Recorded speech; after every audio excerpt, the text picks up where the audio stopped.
Hey everyone, Hey guys, welcome to week 9 of our Bible study. reading through the Bible day by day. So, in week 9, we're going through basically the rest of Numbers, and through our chronological Bible, it goes till, I believe, this is just the end of Numbers?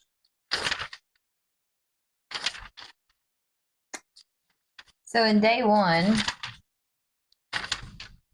of week 9,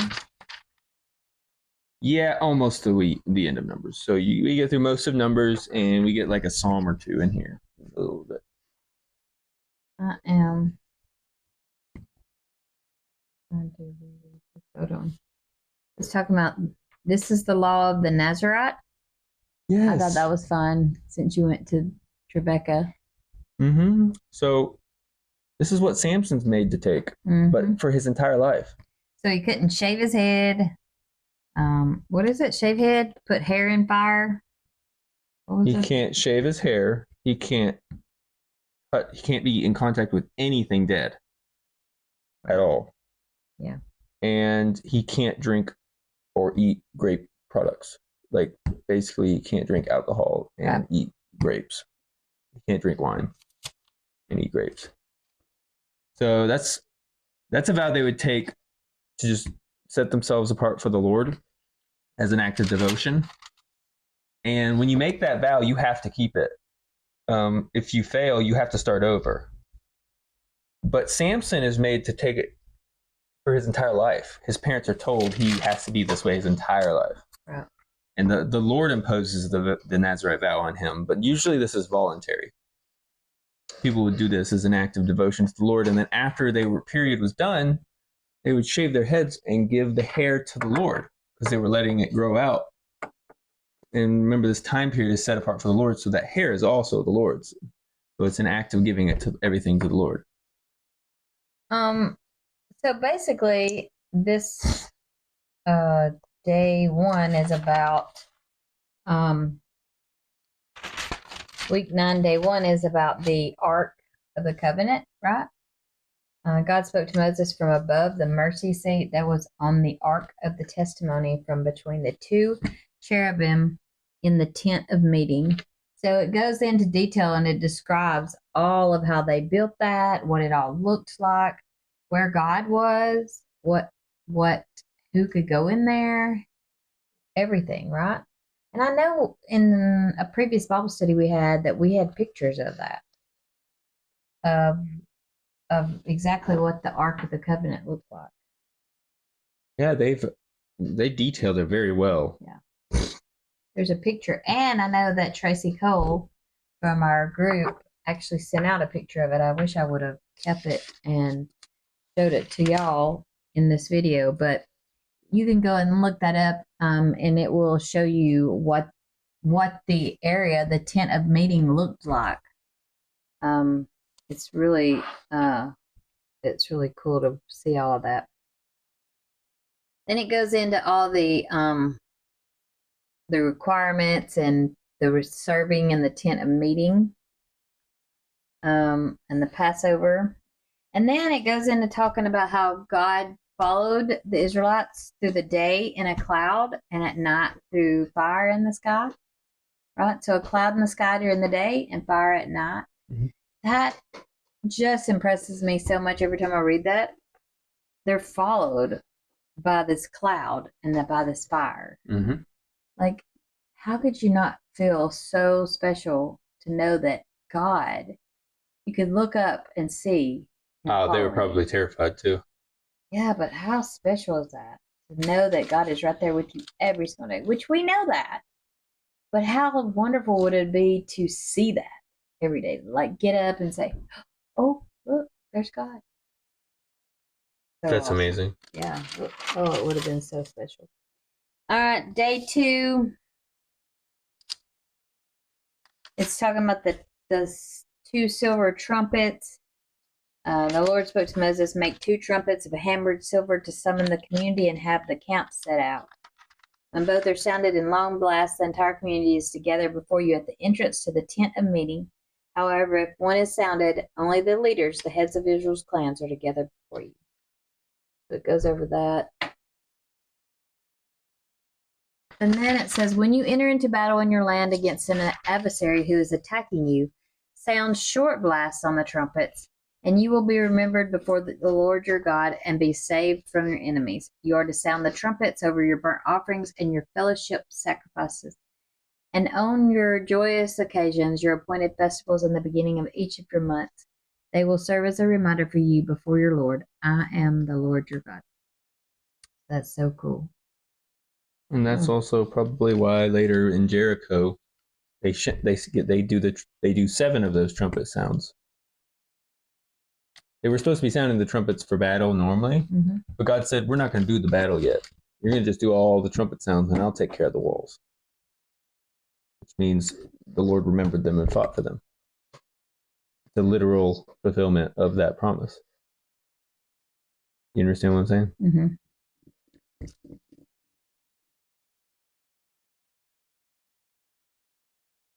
So whenever the ark set out, Moses would say, arise, Lord, let your enemies be scattered, and those who hate you flee from your presence. I made a note here, mountain of the Lord. It was a 3-day journey. Oh, they set out from the mountain of the Lord on a 3-day journey with the ark of the Lord's covenant traveling ahead of them for those 3 days to seek a resting place for them. Meanwhile, the cloud of the Lord was over them by day and when they set out from the camp.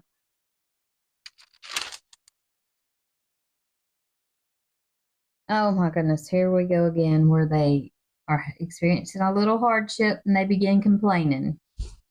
God became angry and fire consumed the outskirts of the camp. Like, you would think they would learn. They're mad because all they have been eating for however long, I'm not sure how long at this point, is manna. How long have they been eating manna? Months. It says the manna resembled coriander seed, and its appearance was like that of bdellium. So they're trying to describe it. Yeah. Manna literally means what is it in Hebrew. It's kind of hard to describe it, I guess. They're like, it looks kind of like this. And it kind of grows out thinking about it because it says it fell on the ground and it was like seed, and you would go and scoop it up, and I think of dirt and sand being up in that, and they had to bake that in bread, so you're probably eating dirt and sand with it. I mean, I guess I didn't really care. They didn't eat it dirty. They ground it on a pair of grinding stones. Well, yeah, but it's crushed it in a mortar, and then boiled it in a cooking pot and shaped it into cakes. Yeah, but it's still gonna have dirt and sand in it. After you crush it, grind it, boil it, and then shape it? Yes. The boiling would get rid of most of that, Mom. Wouldn't it get rid of the seed too then? No, because you've just crushed it. They're taking out the seed. My point is, you're crushing up sand and dirt in there too, Reagan. It's not just going to disappear. You're going to eat it, right? Oh, they probably had sifters too. If it's as small as the Bible tells us, then it's not going to, it'll sift that out too. So their sifter can't be that small. Why do you think it's that small? It says it's like coriander seed. Well, how big is that? Is that bigger than sand particles? Then it would sift out the sand but keep the seeds. I don't know. Y'all know how big coriander seed is? Anyway, so they're complaining. Like, who will feed us meat? They just want, they want some meat. And you would think they would shut it, but they do not. So they're like, give us meat, Lord. And they literally say this. I can't carry out, well, this is what was said. I can't carry all these people by myself. They are too much for me. This is Moses, right? If you are going to treat me like this, please kill me right now if I have found favor with you, and don't let me see my misery anymore. So, you know, I always say KMN, kill me now. Like when I'm like, oh, KMN, kill me now. Moses actually says it, kill me now. I'm like, look, Moses and I are alike. Well, he's saying, I have to take care of them all by myself. Yeah. So the Lord says, okay. He's got to bear these burdens of listening to them complain. Yeah, so he's basically saying, get 70 other dudes that are the elders of the people, and you can have them help you carry the burdens. But then the Lord answers them, gives them the meat, and then kills them when they eat it. Because they weren't supposed to complain in the first place. Yeah. And I just wondered, it was like, that was another thing, like, I wondered why he gave it to him. Why didn't he just kill them for complaining? Why give it to him and then kill him? I think he wanted to see. Are you going to actually eat it? Yeah, let's see which ones eat it. Because we kind of do that with our children. You're like, complaining, and we're like, oh, really? And you give it to them thinking, oh, they're going to catch the tone I'm giving. They're going to say, no, that's okay, Mom. Like, I didn't want it anyway. It's like a kid who says, I want cookies instead of my food. And you're like, okay. You bring out a plate of cookies, sit there. Yeah, but you don't say it that way. You say it in a tone that a child usually will pick up. So it's kind of like God's doing this, like, oh, okay, you want meat? Like they should know, they should hear, I don't know, they should just know and not eat this, I think is kind of what he's saying, right? Because otherwise, why didn't he just kill them before? Either he killed them because they ate it, or he killed them because they gathered too much. Remember? He had rules about gathering. And it says they were up all night and all day and the next day gathering. So they were storing it up. And he had specific rules against storing up manna and food in the wilderness. Maybe that was it. And they just didn't trust the Lord, so they were trying to stockpile it so they could eat as much as they wanted. You will eat not for 1 day or 2 days or 5 days or 10 days or 20 days, but for a whole month until it comes out of your nostrils and becomes nauseating to you, because you have rejected the Lord who is among you and wept before him. Why did we ever leave Egypt is what they said. Well, I'm not talking about that. Although, yeah, he is basically saying, oh, I'm going to give you so much meat, you're going to hate it. But here it says, the Lord brought it to them. Okay. In verse 32, they were up all night gathering it. They were gathering it. They were gathering it. They were gathering it. They had 60 bushels each person. That's what he said. He said, I'm going to give you so much, you're going to be nauseated. They're not supposed to store that up. Yeah, but that's what the implication is he was going to keep giving it to them every day. And they were supposed to eat it on a daily basis, just like the manna. He gave them manna every day, and they weren't supposed to store it up. So the implication is they just gathered as much as they wanted. They didn't listen to the rules about gathering food. And so as soon as they start eating it, God kills them. Well, it wasn't that they didn't listen to it. They just totally disobeyed it. Well, that's what I mean by don't listen. Eldad and Medad? Let's see. 2 men had remained in the camp, one named Eldad and the other Medad. Am I saying this right? The Spirit rested on them, and they were among those listed, but had not gone out to the tent, and they prophesied in the camp. The young man ran and reported to Moses that they were prophesying in the camp. And Joshua was like, no, they can't do that. And Moses was like, oh, I wish everyone was prophesying. Yeah. And the 10 elders that did go prophesied too. The 10 elders who went where? Oh, here's where we learn a bit more about Joshua. Joshua's been an assistant to Moses since his youth. Right. So Joshua's not a prophet like Moses. I hope that's stressed to everyone. Joshua is not a prophet like Moses. He didn't receive words from God and give them in the same way Moses did. He becomes a leader of Israel later to lead them into the promised land, and the Lord goes with him. And he has some interaction with the Lord more than the Israelite people do because of his leadership. But just like there were leaders in Israel that got some interaction with the Lord, but weren't prophets, in the same way Joshua was a military leader for them. And he was faithful. Joshua and Caleb were faithful. They just weren't prophets. So later, if you ever hear anyone say Joshua is the prophet like Moses, they're wrong. Joshua wasn't a prophet, but even if he was, he definitely wasn't a prophet like Moses. And that's stressed later in the book. So this was quail from the seed that God gave them for their meat, right? And so it said the least of them gathered 60 bushels of these quails. The least. So I can't even imagine what most did. That means everyone was gathering way more than they should have. And it said the Lord was angry and struck them with a very severe plague, and the ones who craved the meat died. So the ones that was craving it so much, they probably had 100 bushels, literally died. They ate themselves to death, probably. So in verse 4 of chapter 11, it says the riffraff among them had a strong craving for other food. So the people here that are gathering it are all the riffraff that were complaining. So the ones that weren't gathering didn't die. Right. Because they didn't have that, or the ones that didn't have the craving didn't die. Yeah. And I love the word riffraff. I actually wrote it out right here in my Bible because I was like, riffraff. I hadn't heard that word in a long time. So anyway, so this meat that they begged for was quail, right? And that quail, they had quail before. Remember? Yes, ma'am, but they hadn't had meat in a long time. Okay.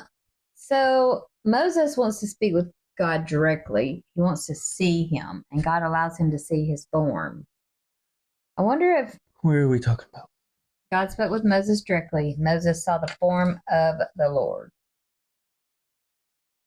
So I'm assuming that Adam and Eve probably saw his form too, walking through the garden. Oh, he sees the form of the Lord. That means he gets to go and approach the Lord in the cloud and in the fire. Joshua would stand right outside and get to listen, but he didn't get to go in and see it or talk with him directly. And even after he takes leadership, the Lord talks to him, but not in that same way. He doesn't get to go into a tent of meeting into a giant cloud. It's not even clear exactly how he talks to him, but he does get the message to him in some way after Moses dies. It might have been through other prophets during that time. It might have been through dreams and visions. But a prophet like Moses means any prophet that gets to talk to God directly, anyone who gets to talk to God directly is a prophet like Moses. So this is why all these prophets after Moses have to get it through visions, dreams, riddles, and other stuff like that, and not in a clear, direct way, because they're not, the best of relationships. Right. They're not in the... It says that Moses was the humblest man on earth. That is so cool to be considered, because it says, like, Moses was the humblest man on earth, and it says John the Baptist was the greatest man on earth. And David was a man after God's own heart. And all of these people that God specifically calls them out, I think that's so amazing. Now, you think it was Moses who wrote that, or you think it was Joshua? I don't know, but I know it says that Moses section was the humblest man on earth. I don't know, but I think it was someone else, because if you write about yourself that you're humble, that's not humble, so it'd have to be Joshua. So anyway, then we get into the story where Miriam, is complaining about the wife that Moses picks. Actually, Miriam and Aaron criticized Moses. Not this way. Marrying this is the Cushite woman. Not just that is what I'm trying to say. Does the Lord speak only through Moses? Does he not also speak through us? And so they're basically saying, look, God speaks to us too. We've given prophecies before. We've given the word of the Lord before. Look, why don't we have any authority in these things like Moses? They were basically complaining about how Moses was like the leader. Yeah, but they were complaining about his wife though. Right? Like they should have a say-so, right? Wasn't that what it was? Basically, why don't we have enough authority to tell you who to marry and stuff like that? Like, why do you have more authority that you can just do this? And so they angered God. Yes. And God gave Miriam a skin disease. But what does the Lord address? Not his marriage, but their challenge to his authority. Exactly. Basically saying, look, Moses is different from you two. I speak to him face to face. I don't do these riddles and dreams that I give you and Aaron. You two ain't like Moses. Right. But the one thing that I have always said, and I may be wrong about this, was because, I'm from Alabama. There's quite a few people who are racist, and I've heard them say it many times. And I don't know if I've heard any people from Tennessee, but I've heard a bunch of people from Alabama that will say that God doesn't want us to be in an interracial marriage. And I think that's so wrong. And I always use this as an example because isn't a Cushite woman wouldn't that have been a black woman? Yes, ma'am. So, I mean, God seems to be okay with that marriage. Yes, ma'am. So the real issue of intermarriage during this time period was the fact that they would lead them to other gods. Right. Which is why when Ruth comes, she's a Moabite. Moabites were not liked. They did horrible things to Israel, if I remember correctly. But because she forsakes everything Right. and follows Naomi, she gets a place in Israel, and she gets to marry Boaz and become part of Israel's family. Even before she married Boaz, she was part of Israel. It's just she get to marry into Israel and join into it in a deeper way. And then if you have Rahab, who is also a pagan living in that land, who forsook her own people to help Israel and Yahweh, she gets to live with Israel. She doesn't even marry into the Israelites. She was also a prostitute. Mm-hmm. And it says she had her own place in the land of Israel, and she was counted among the Israelites. I thought she did marry in. It doesn't say that. It doesn't ever tell us that she married in. It doesn't tell us that she didn't marry in, but it doesn't specify. Well, isn't she in the line of Jesus? That would mean she married in. Did Rahab marry? I thought it was just Ruth. Rahab's Was Rahab in there too? And it does tell who. Eventually, we'll get to. It tells who Rahab married. It says even before she does marry anyone that they take her in. Yeah, I think she married. She gets to come into the family of Israel. And it actually tells us later, if I remember in my readings, over all these years, who she marries, and it's someone in Jesus's line. But all I'm trying to say is, the Lord primarily is trying to stop marriages because these people, when you got married, especially during this time period, and even today, a clash of religion would happen. And there's not going to be any of that in the Lord's kingdom. Both people are going to follow the Lord, or the one that doesn't follow the Lord gets kicked out or dies. Right. But my point is, when people would always make those references, and I've heard it so many times, I've even been in churches where they would say, is it okay for such and such couple to become members here because they're a biracial marriage? What? That is so. I've been into some very racist churches. One where they didn't even want us to bring black children to church. They both follow Jesus? Yes, we're good. So that, and I've used this several times. I'm like, what? You really do think that God discriminates against people and doesn't want them to marry someone? And I've said that, and I've said that like y'all's whole life. I do not care what color your wife is. My only concern is, does she follow the Lord and does she treat you well? Well, also, his skin color would have been very similar to hers. Yeah. They lived in the desert for a long time. My point is that even her being a black woman, God didn't seem to have a problem with that. He's tan, she's black. God had a problem with them calling complaining about Moses' authority over them, and that it wasn't about his actual marriage to a Cushite woman. Let's see. But it says that they never did it again. Oh yeah, as soon as Miriam gets that skin disease, Aaron's like, oh no, please. Yeah.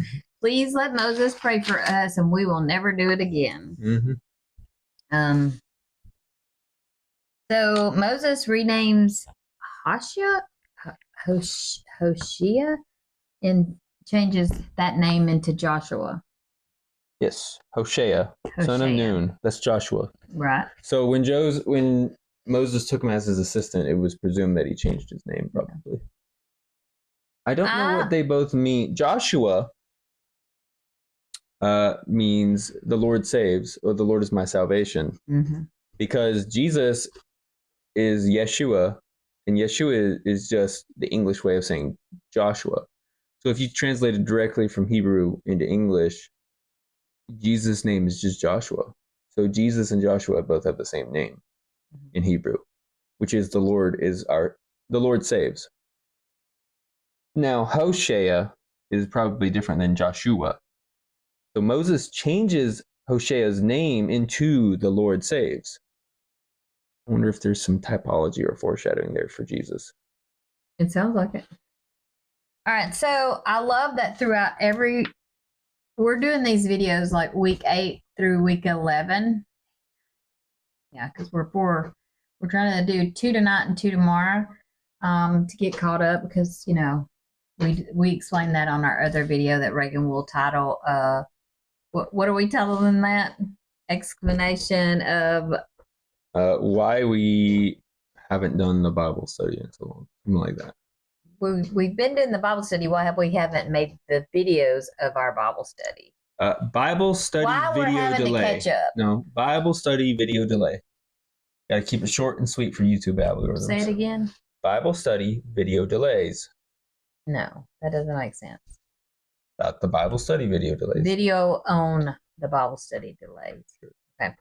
But yes, we've had delay, and we've already talked about that in the other video. So I love the fact that throughout all of these 4 weeks, or preferably from this point on, it talks about be strong and courageous, be strong and courageous, be strong and courageous. So I made some bracelets the other day because I was reading that. Plus I have that picture over there that has the bracelet on there that says strong and brave. Is that cool or what? It says strong, kind, and brave. Okay. And so, and then I was listening to the Ann Wilson song about strong. And so I was like, I have to make a bracelet. Strong. Yeah, I have to make a bracelet since I'm listening to that, I'm looking at that, and I'm reading about it. So I made some strong bracelets this past week, and I did a little short on that if y'all want to look at those bracelets. But yeah, I need to do some courageous bracelets. Ooh, make a note. Somebody to remind me, I need to make some courageous bracelets. But anyway, so my next question was, what is this? Is this I'm assuming this is a place. A negative? Yeah, what is that? I think it's a river. It's a river? Negev? Negev? No. Is that how you say it? No. It's not a river. I'm thinking of the Jordan. Why did I mistake that? I guess it's just the land that the Amalekites are in. Okay. So it's just the name of the land. The name of the land. So then it's talking about the stuff that they find in Canaan, which is grapes, pomegranates, and figs. And the scouts that they sent, well, it took 40 days to scout. How many people did they send? 10 scouts, and only 2 of them said yes, and the other said no, right? Mm-hmm. Was it 10? Yes, ma'am. And the 2 that disagreed and said, we can do this because God's with us. And they were, one was Caleb, and who was the other one? Joshua. Oh, that's right. Caleb and Joshua. So Joshua, Moses' assistant, went. Yeah, he might have became his assistant at this time period. Oh. Wait. Are you sure it was Joshua?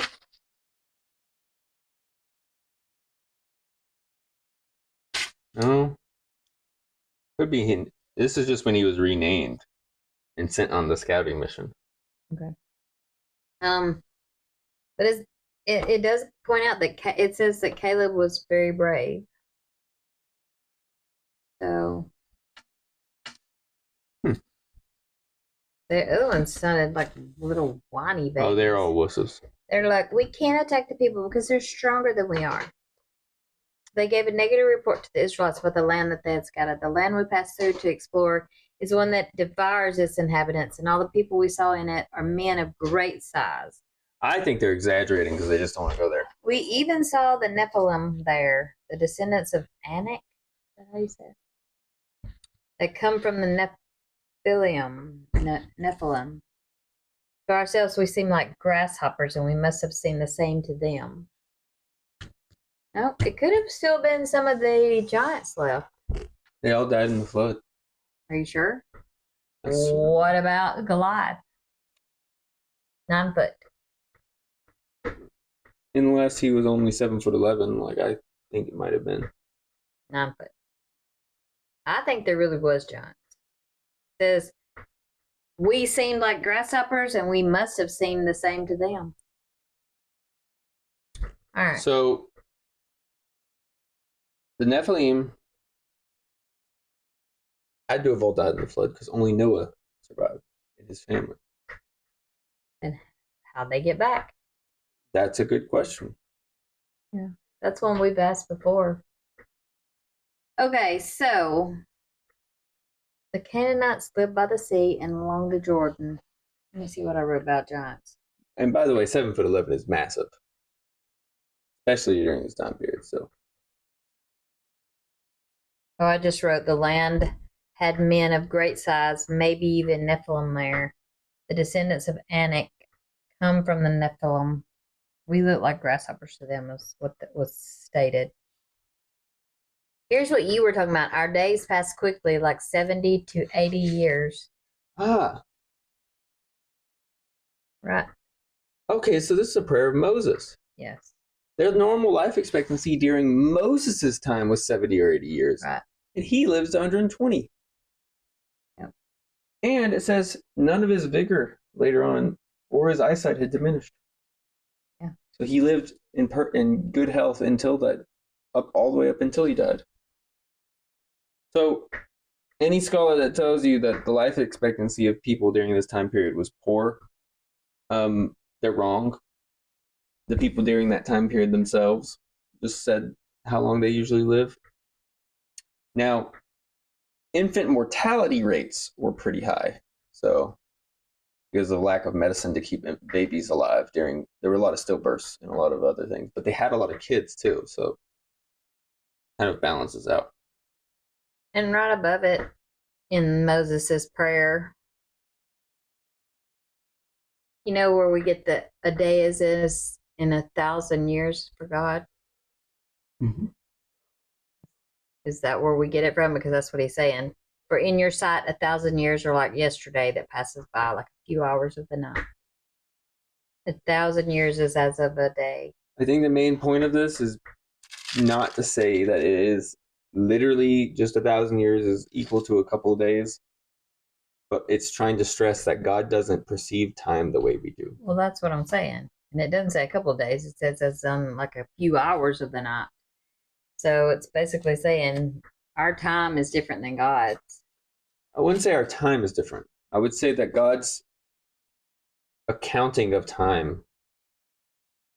You know how time seems to fly certain times? Like we perceive time, this passage of time differently, even though the same amount of time has passed? Right. I think God, since he's eternal, and time is inconsequential to him. And so when time passes, it doesn't seem like it's going slow at all to God. Even though it is the same amount of time that is passing. It's not like God's in hyper time, and either God is in time with us or he transcends time completely. And if he is in time with us, then he definitely can't be perceiving it to move as slowly as we do. Once again, here's another title he's given Moses, the man of God. Yeah. I would love for God to give me a title, a good title. Like I want to be. You don't want to have the title of the man who leaves his brother's house empty. I don't want a bad title. I want to make sure I please God. I know. I'm just saying that because later on we're going to see that as a title.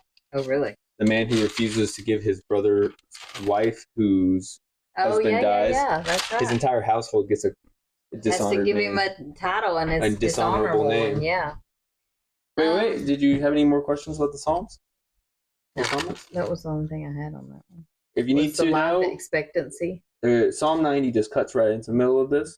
This is a prayer. It's a psalm from Moses, and this is about Moses. So pretty cool. Day 3. Once again, I noted that Moses was the humblest man on earth.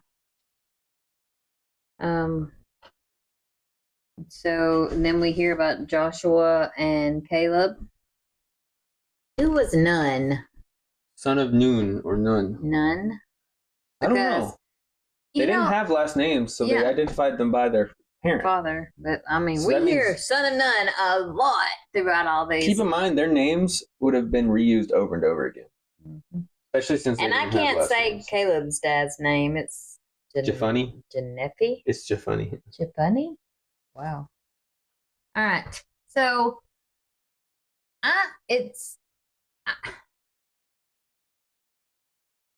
so it said that the men that brought the negative report, God struck them down. All of them died. And then the rest of the people who listened to him have to wander around for 40 years until their kids. But they made.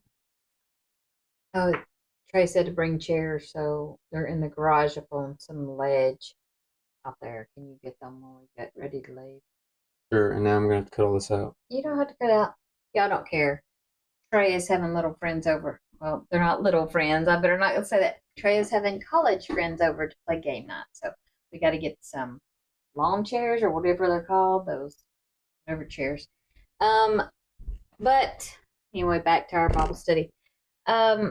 But of course, Caleb and Joshua are going to get to enter the promised land because they're the two that gave the positive report that we can do this. With your help, Lord, we could do anything. All things are possible with you.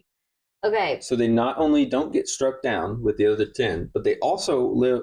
The Lord extends their lifespans long enough for them to survive the 40 years of wonder. I noticed that. Like, I was wondering how old they had to have been because they had to be right at the same age as these other men, yet they lived. Either that or I thought maybe God just killed them early, like took them like in an early age.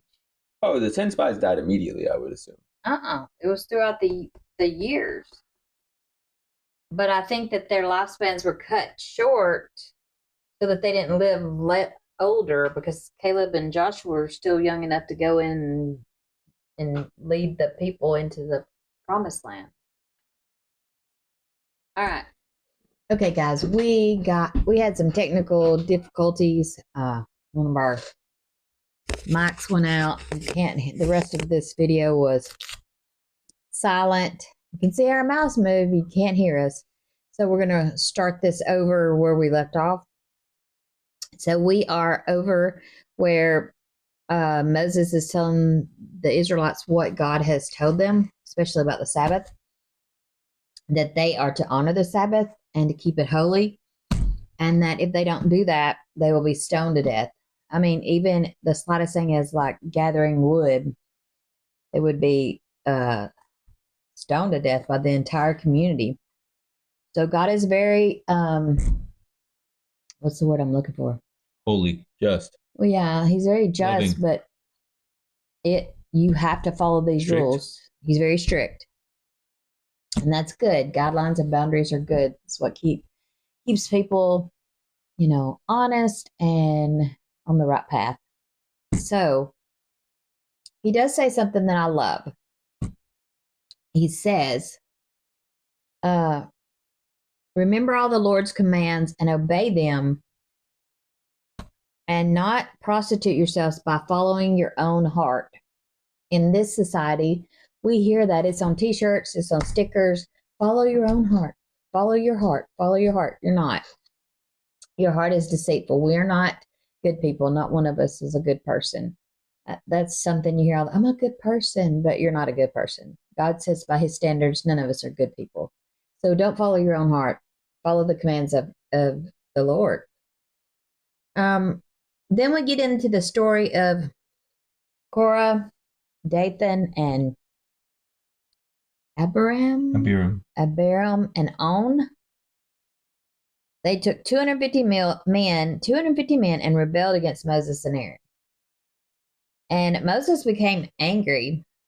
Rarely did we see him get angry, but when he did, like throwing them tablets, and now he says, then Moses became angry and he said to the Lord, don't respect their offering. I have not taken one donkey from them or mistreated a single one of them. So Moses told Korah, you and all your followers are to appear before the Lord tomorrow. You, they, and Aaron. Each of you is to take his fire pan, place incense on it, and present his fire pan before the Lord. That's 250 fire pans. You and Aaron are each to present your fire pans also. And then each man took his fire pan, placed fire in it, put incense on it, and stood at the entrance to the tent of meeting along with Moses and Aaron. After Korah assembled the whole community against them at the entrance to the tent of meeting, the glory of the Lord appeared to the whole community. The Lord spoke to Moses and Aaron. I love this part. Separate yourself from this community so I may consume them instantly. God is just going to kill them all. But Moses, who's probably calmed down by now, I guarantee you by the next page, has stepped in for them. But he's just basically, he's like, it is you Levites who have gone too far this time. Like, he's done with them. Like, they just rebel all the time. They do. And Korah was one of the Levites, and he thought, oh, I'm a Levite. Mm-hmm. What makes you any better, Moses? What makes you any better, Aaron? Why are you guys in charge of everything? Why is Moses in charge? Why is Moses the leader? Why is Aaron get to be the priest? Why can't the Levites be the priests? It's this kind of, oh, we're all equal authority attitude. And that's not how that goes. Well, thankfully, Moses and Aaron fell face down and begged God to not kill the whole community. Mm-hmm. So instead, God kills Korah and all the rebels. Mm-hmm. So Moses... The Lord replied to Moses, tell the community, get away from the dwellings of Korah, Dathan, and Abiram. Mm-hmm. I never say that right. And then, here comes the earthquake. Ground opens up and swallows up Korah and the other rebellers. And it says they went to Sheol alive. So it just literally sucked them up and closed up. If I was standing there, I don't think I would ever argue or complain to God again. But no, we see over and over they continue to do it. It's like they're terrified of him, but just dumb. Let's do it again. Let's do it again and again. They don't have a real fear of the Lord. We're all like that too, nowadays too. The fire consumed the 250 men who were presenting the incense. So Korah, the other rebellers, Dathan, Abiram, and some of their families. Not all of their families. Or just those three are swallowed up. Just those three and whoever was living in the dwellings with them. Just get away now from the tents of these wicked men. Don't touch anything that belongs to them, or you will be swept away because of all their sins. So everybody got away from Korah, Dathan, and Abiram. It says Dathan and Abiram came out and stood at the entrance of their tents with their wives, children, and infants.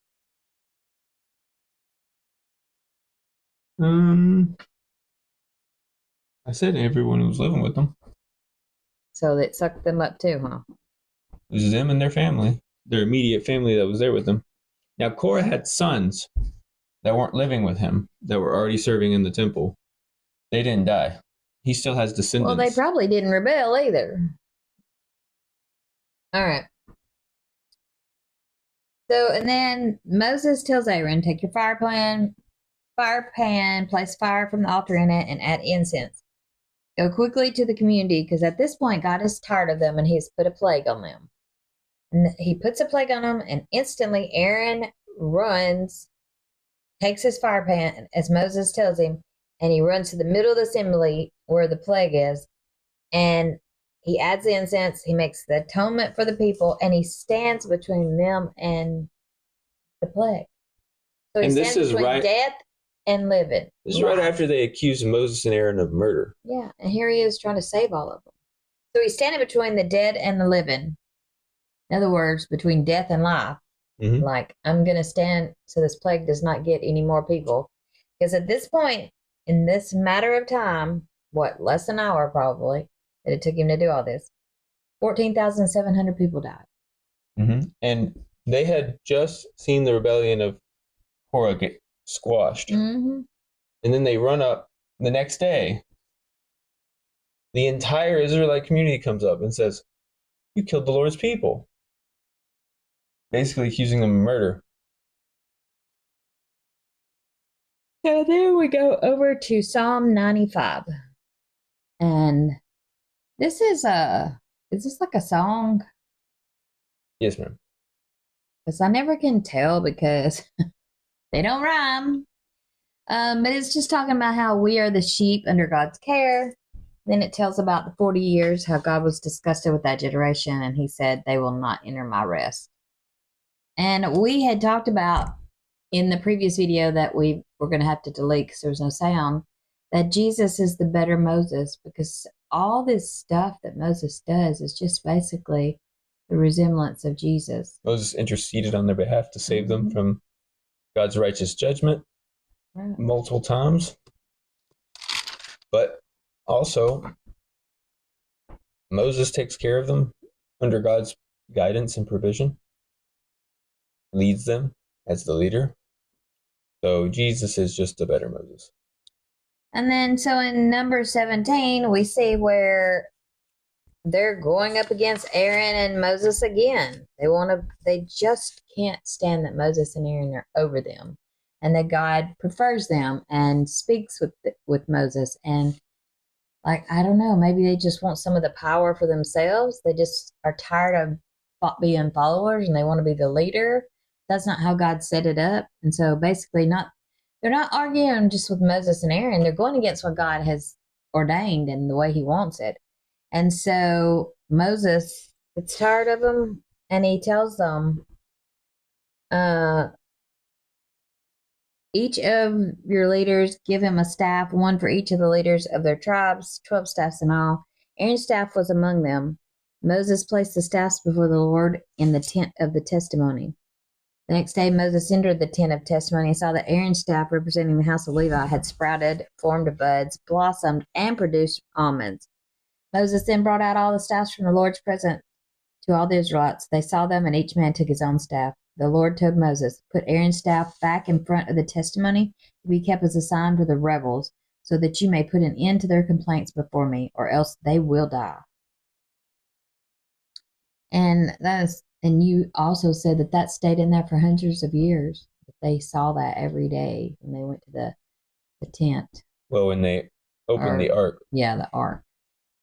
Yeah, they placed it in there alongside the tablets of the Ten Commandments and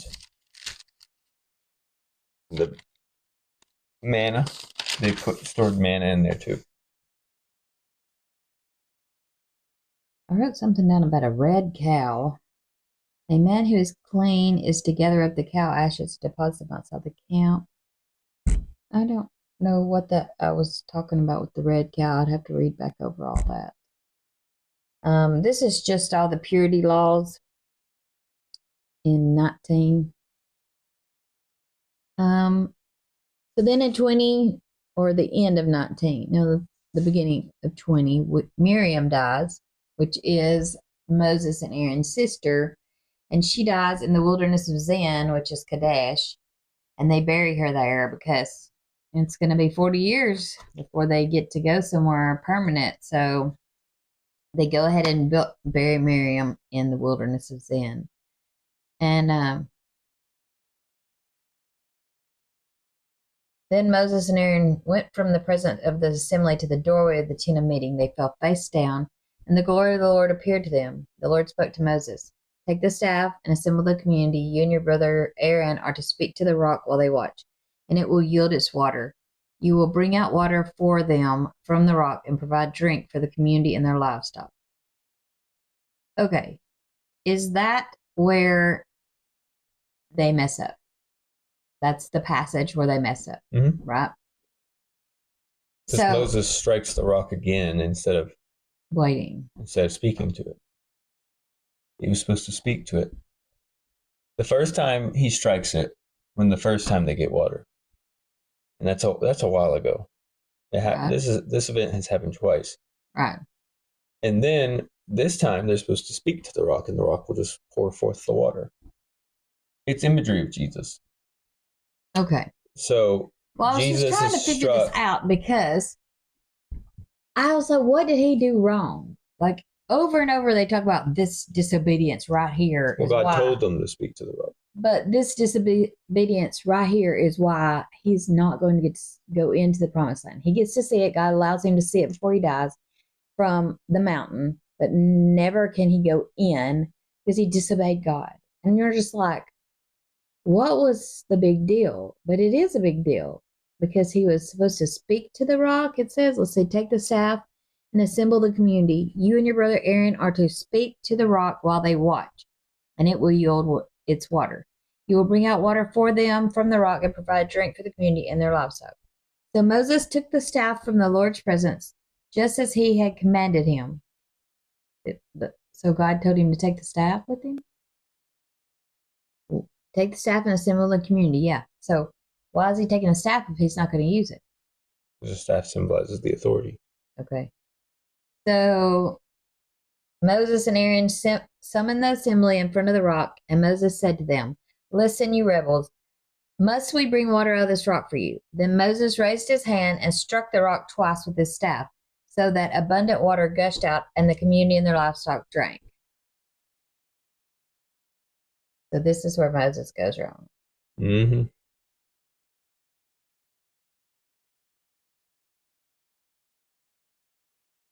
But you don't really catch it, though. You know what I mean? I didn't. I was like, okay, well, if he was being disobedient, why did God let the water come out of the rock? That people needed water. So he's like, okay, you messed up, so I'm going to punish you, not people. All right. So... But the Lord said to Moses and Aaron, because you did not trust me to demonstrate my holiness in the sight of these rocks, you will not bring this assembly into the land I have given them. These are the waters of Meribah, where the Israelites quarreled with the Lord, and he demonstrated his holiness to them. Okay, I see. So God wanted them to see that they didn't even have to take an action. All they had to do is speak, and then God would make the water come out. Yep, you talk, and God will do it. Yeah. But the first time you had to strike the rock. He wants you to be obedient and do exactly what he says. But why strike a rock and then why speak to it afterwards? I don't know. You tell me. Jesus is compared to the rock in the wilderness that the water came from. Jesus is struck for our sins in our place and dies for us. And then later, after his resurrection, all you have to do is talk to him to receive what he has on offer. All picturing Jesus. He's struck for us, and then because of that, now you can just speak to him, and he'll give you what you need. You don't have to make sacrifices. By striking it a second time, he's ruined God's picture of Jesus as well. Well, that's sad. All right. So every time they go through the city, they have to go down the King's Highway. I'm guessing that's just one road that all the people walk throughout all the towns or throughout civilization. They've made these roads all the way through these cities, and not roads, this one road that everybody travels on called the King's Highway. And every time they're going through one of these lands, they are like, just let us travel the King's Highway and go through your city and we will be fine. Mm-hmm. We won't harm you. We won't. If we even take food, we'll pay for it. If we take water, we'll pay for it, whatever. But none of these places want, what is that, like 2 million people going through their town, going through their country or whatever. Well, these other countries were really large too at this time. Edom. They had already heard these rumors about how Israel's God had killed all those Egyptians with the Red Sea, how God had just rescued them out of Egypt. And then remember that Egypt was one of the major powers at the time, with one of the best militaries. They had chariots, they had well-trained soldiers, and they had a bunch of people. Like a bunch of prosperity and a bunch of people. Okay, so now Aaron dies on Mount Hor. And they mourn him for 30 days, I think, which may be the custom of mourning is 30 days. So I noticed that a lot of times when somebody dies, they say they mourn for 30 days. There must be certain religious practices done for mourning, right? Yes, ma'am. We know that you can let your hair down, What was all the mourning stuff? You would rip your clothes, Rip your clothes. throw dust and ashes on your head, and shave your head or let your hair down. Right. All right. So they're mourning him for like 30 days. And you usually wouldn't. You would do different periods of fasting during that time period as well. All right. So then here we go. I can't even count how many times they've complained, nagged, and went against God, just whining about food and water through this whole experience. They start out at the very beginning, like 4 days into their trip out of Egypt, that they're going to die. Just let us go back. We're going to die.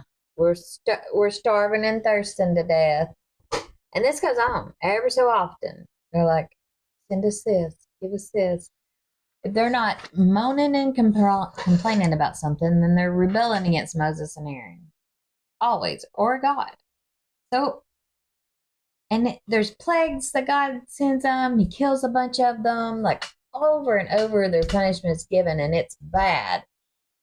And they still do it again. I know that we're just like that, but it's like when you read it, you just think, can't you see what's coming next?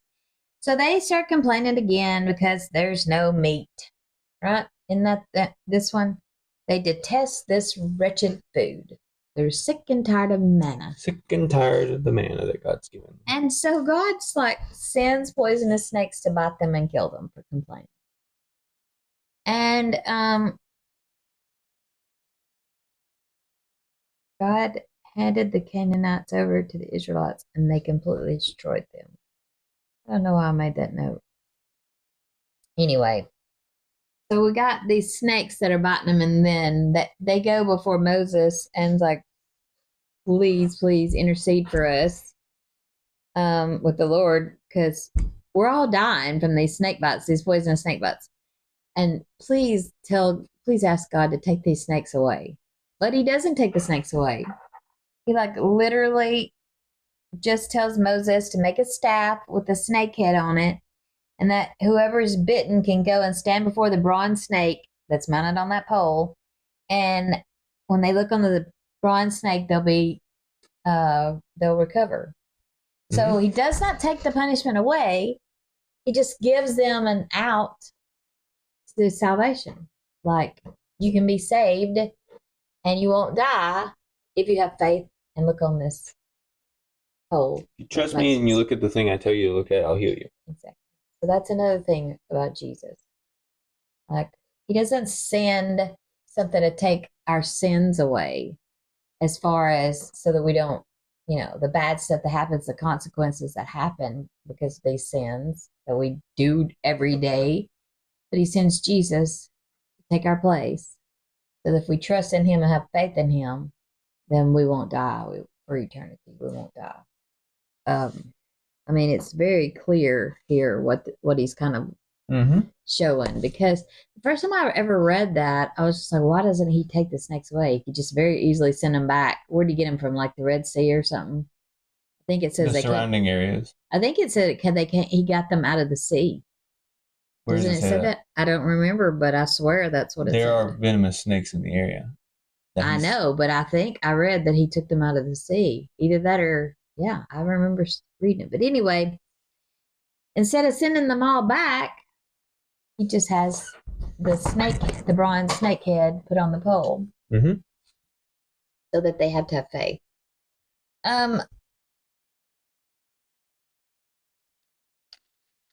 Let's see. So this next one is the story of when Balak, son of Zippor, was Moab's king at the time. He sent messengers to Balaam, son of Beor, which is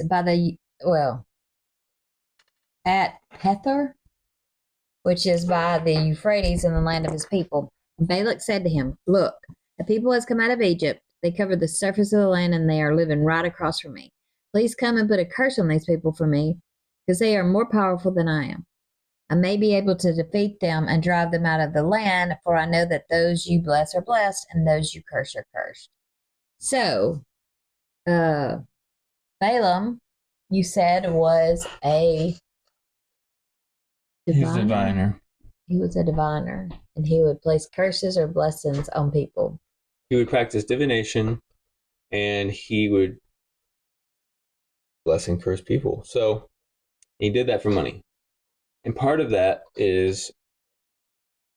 what they would do is they would go to the god of the people that they're about to curse or bless, which is actually demons, and they would seek their permission and their power, because you can't really curse someone if their deity is against you doing it. So he would seek their permission, so he would talk to them, whatever entity they're. Isn't it sad that he was talking to demons and didn't even realize it? I mean, he knew that they were spirits. I mean, demons are just spirits, so. Yeah, bad spirits. Yeah. He didn't realize that. Yeah, people often don't realize how bad things are. I know, but that's what I'm saying. Isn't it sad? I mean, yes, it's sad, but also the Lord deigns to speak to him. Yeah. And he's like, okay, you can go with these people. And then he starts going with these people.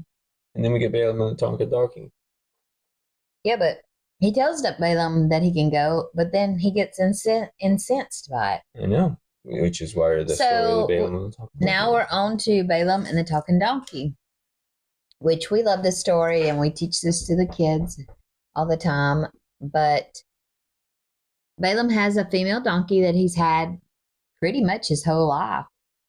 And he's on this donkey headed towards, what land was that? Well, he's headed towards Balak. He's going to see Balak, and this donkey keeps stopping and it won't go. And so he strikes this donkey 3 times. And on the 3rd time, he strikes this donkey 3 times with a stick. And on the 3rd time, the donkey begins to talk. And like we said yesterday, not necessarily the donkey. He could just hear the voice that looked like it's coming out of the donkey, but more than likely, it's just the angel of the Lord, or, an angel. But he said, "What have I done to you that you have beaten me these 3 times? Am I not the donkey you've ridden all your life until today? Have I ever treated you this way before?" Because Balaam cannot see that until finally there's an angel of the Lord. Finally, the angel of the Lord opens his eyes, and he can see that there is an angel with a drawn sword in his hands, standing, blocking the path. And had he have went any farther, he would have been killed. Mm-hmm. So this female donkey saved his life, and he's getting beat, or she's getting beat. Yes, ma'am. It's so sad. But the story is so cool, though. Why does God send Balaam and then try to kill Balaam? Well, I know. There's 2 answers. You were telling me this yesterday. Go ahead. Yeah, and it got cut out. So there's 2 answers. Either we don't know the full answer, and they did, and God knows the context, or God told Balaam to go and do what he says. Balaam be like, okay, look, I'm gonna curse these people and get my money and go back and get paid. Totally fine. So apparently the God of Israel is totally fine with all this. So he sets out with the intent to do his mission of cursing the people of Israel and to get the money he wants. Remember, they were paid for this job. And so he sets out with wrong motives and intentions that God is ready to kill him about, because he's just planning on cursing him. Well, that's not the way that I took it. I know when you said this yesterday, I was just like, that's not how I took it. So this is how it says. God came to Balaam at night and said to him, "Since these men have come to summon you, get up and go with them, but you must only do what I tell you." So basically, I mean, you may be right. Basically, maybe Balaam was thinking, when I get there, I won't do exactly what God tells me to. But that's he's thinking that God's going to curse them for him. Why would you say, go and do this if you weren't going to do a curse? Balaam's not really a lot in the business of doing blessings as much as he is curses. They were paying him to curse them. So he's like, okay, Yahweh's good with cursing them. Maybe. All right, so let's see where we're at now.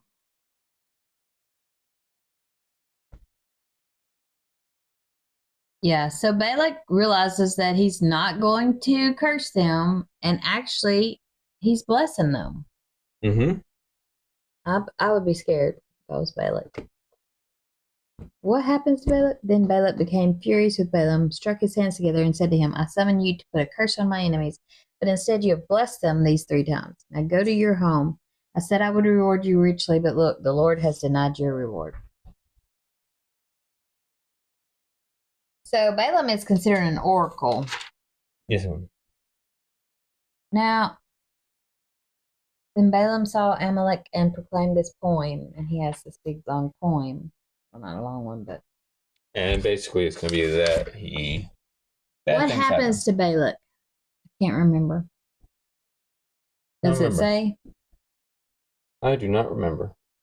So let's move on. All right. So day 6, they're in the acacia grove. And there were the Israelites. Oh my gosh. While Israel was staying in the acacia grove, the people began to prostitute themselves with the women of Moab. The women invited them to the sacrifices for their gods, and the people ate and bowed and worshipped to their gods. So Israel aligned itself with Baal, and the Lord's anger burned against Israel. The Lord said to Moses, take all the leaders of the people and execute them in broad daylight before the Lord, so that his burning anger may turn away from Israel. So Moses told Israel's judges, kill each of the men who aligned themselves with Baal. Mm-hmm. So then God, once again, sends a plague.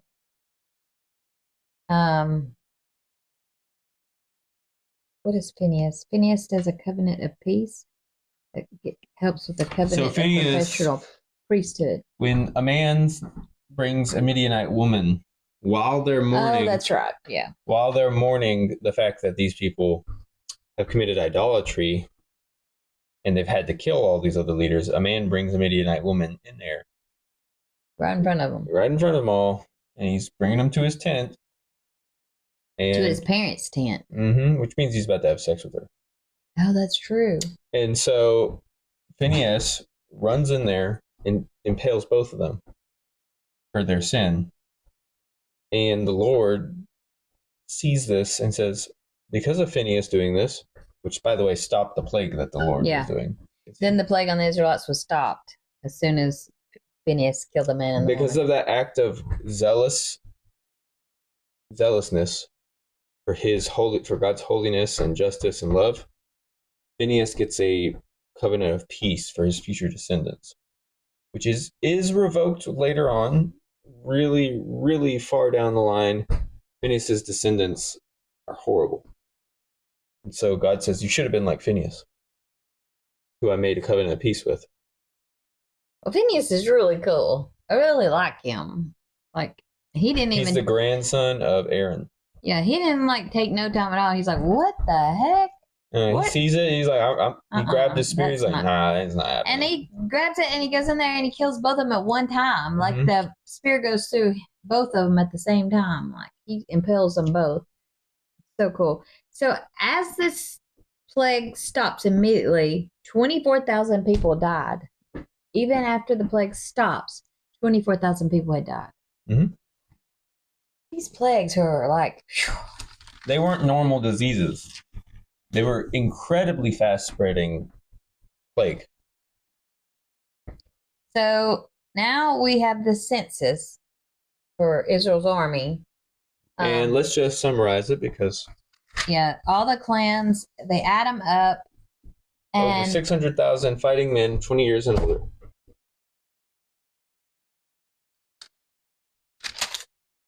And that's from the 12 tribes, except the Levites are not counted among them. Right. And we figured out that Amram's wife, Amram is the ancestor. Kohath is the ancestor of Amram. And Amram was Jochebed, had Jochebed as his wife. Jochebed was a descendant of Levi. She was born to Levi in Egypt, which means Moses's dad's wife. Moses' mom, basically. Moses' mom. I don't know why I chose to say it that way. Moses' mom is the daughter of Levi. Which means the granddaughter of Joseph. Is Levi one of Joseph's kids? It was, wasn't it? No, Jacob's kid. Yes, ma'am. Which means so Levi is one of Jacob's kids. So her grandfather is Jacob. They're only a few generations removed from the people who went into Egypt. Right. And then, what else? So now all the cowards have finally died. So all of those 8 people, those 8 men who gave the negative report. And the people who listened to them. And the people who listened to them. Remember, only their kids 20 years and younger will get to go into the promised land. And then also Joshua and Caleb. So all of them have died. So it's time that they get to go into the promised land. All right. So it's time for Moses to appoint Joshua as his replacement, as the leader of the Israelites. Joshua has the Spirit. Yeah. The Holy Spirit in him, or helping him and giving him wisdom. We'll see that later. It says the Spirit is in or on Joshua, and they lay their hands on him to anoint him as the next leader. Of course, he's not the same as Moses. Moses got to talk to God in a very personal way. Joshua didn't. He got it more indirectly like the rest of the people.